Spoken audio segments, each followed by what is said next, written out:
minhas amigas. Sejam todos muito bem-vindos a mais uma videoaula sobre os fenômenos de emancipação da alma. Hoje nós vamos falar sobre a comunicação pelo pensamento. Fiquem aí que eu já volto. Aproveitem a oportunidade. 2 livros fantásticos esperam por você. Vórtice 10 anos é uma coletânea de textos sobre magnetismo extraídos de 10 anos de edições do jornal Vórtice. Encontro de Almas, fotolivro escrito e organizado por Lourdinha Lisboa, retratando 10 anos do Encontro Mundial de Magnetizadores Espíritas. Entre em contato e saiba como adquirir estas preciosidades.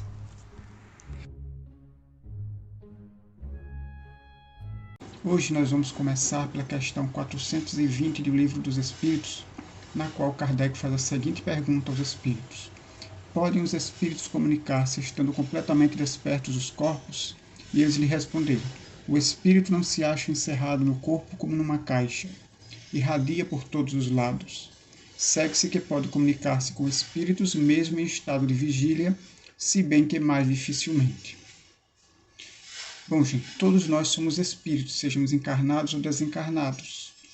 E mesmo estando num corpo físico em estado de vigília, o nosso espírito não se acha fechado dentro do nosso corpo como se estivesse numa caixa. Ele irradia por todos os lados e dessa maneira ele pode se comunicar com outros espíritos, se bem que mais dificilmente por causa da grosseria do nosso corpo físico, da matéria física.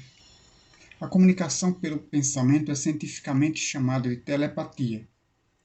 Esse termo telepatia foi utilizado pela primeira vez em 1882 por Frederick Myers, fundador da Sociedade para a Pesquisa Psíquica. Mas eu gostaria de falar para vocês de um outro cientista, Joseph Banks Heine. Ele foi um botânico estadunidense, fundador da investigação científica na parapsicologia como ramo da psicologia, fundador do Laboratório de Parapsicologia na Universidade de Duke, na Califórnia, Estados Unidos, do Jornal de Parapsicologia, da Fundação para a Pesquisa sobre a Natureza do Homem e da Fundação Parapsicológica. Ele foi o primeiro a se dedicar cientificamente ao estudo e à pesquisa de fenômenos que sempre foram considerados tabus pela ciência, como a telepatia e a clarividência.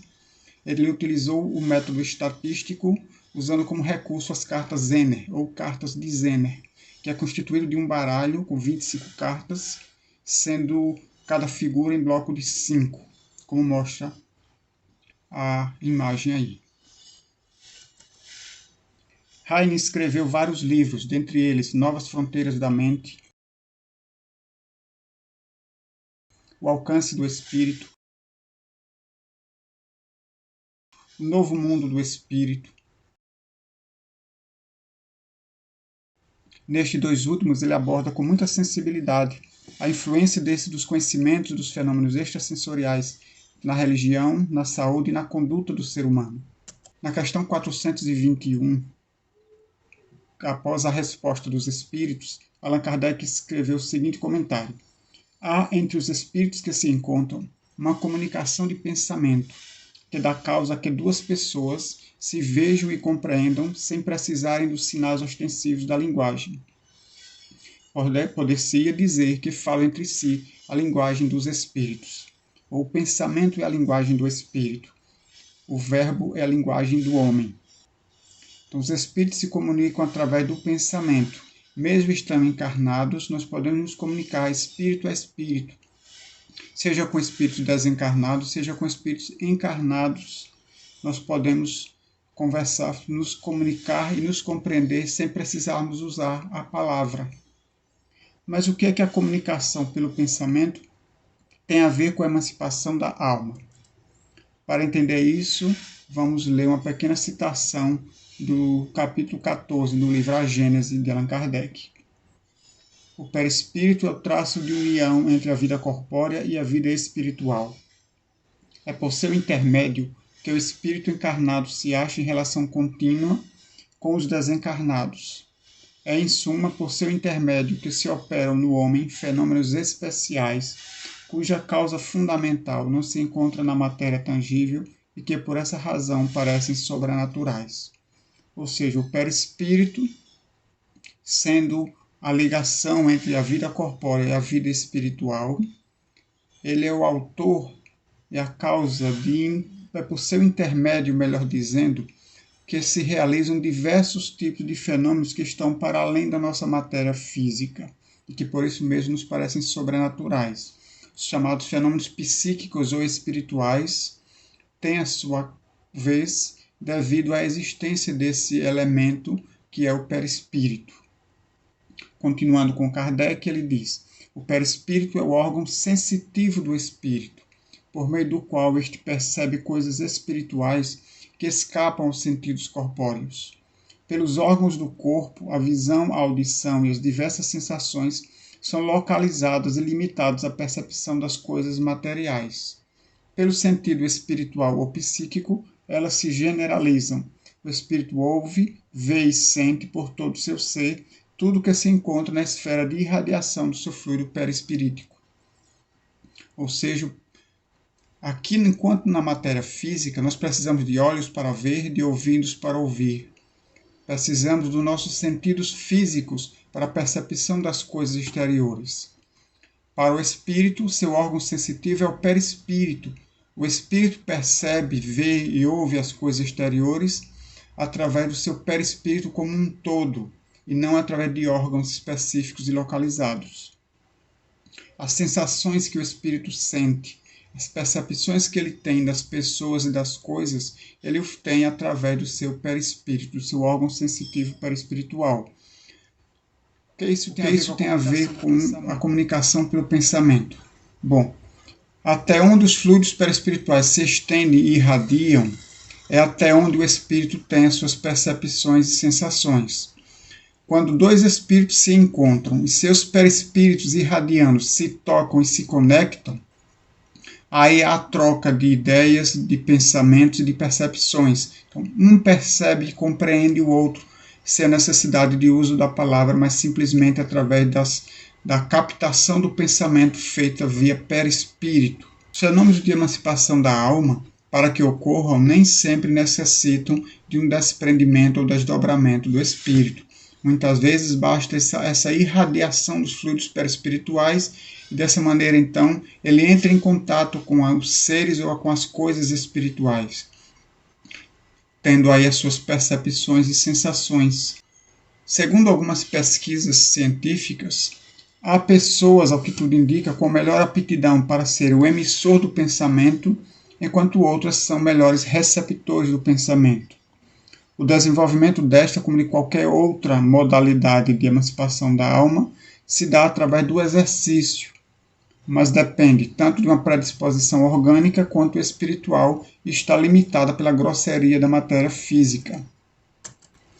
Bom, pessoal, sobre este assunto nós ficamos por aqui.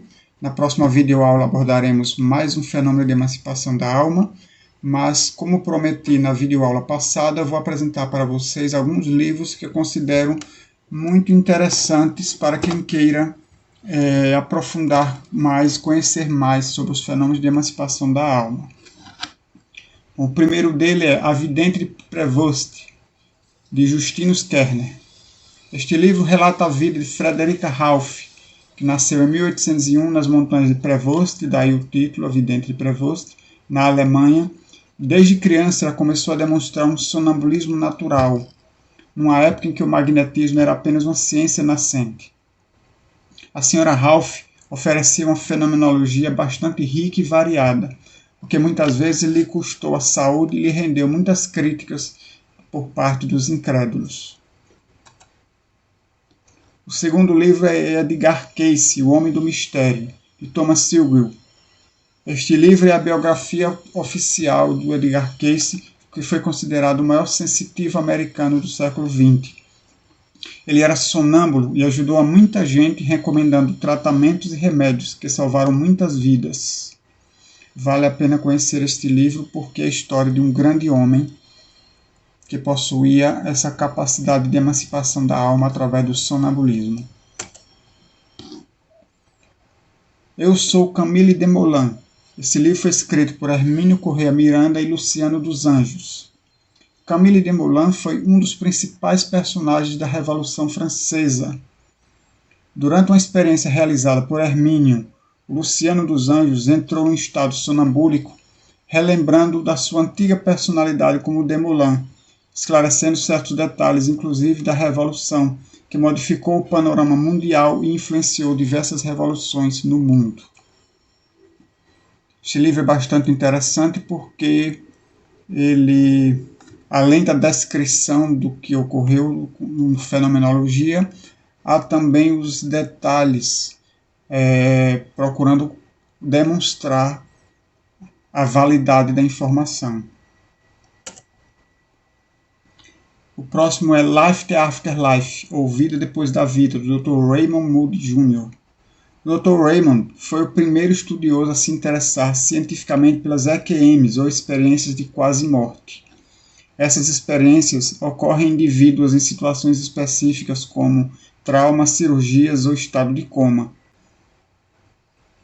Geralmente, as EQMs relatam experiências de contato com o limiar entre a vida e a morte, e ao despertar, trazem na memória do indivíduo essas experiências, e muitos, diante da constatação da imortalidade, acabam modificando por completo as suas convicções, sua conduta e seu modo de vida. A partir deste livro, vários outros cientistas começaram a se dedicar a estes estudos e à comprovação da vida além da morte.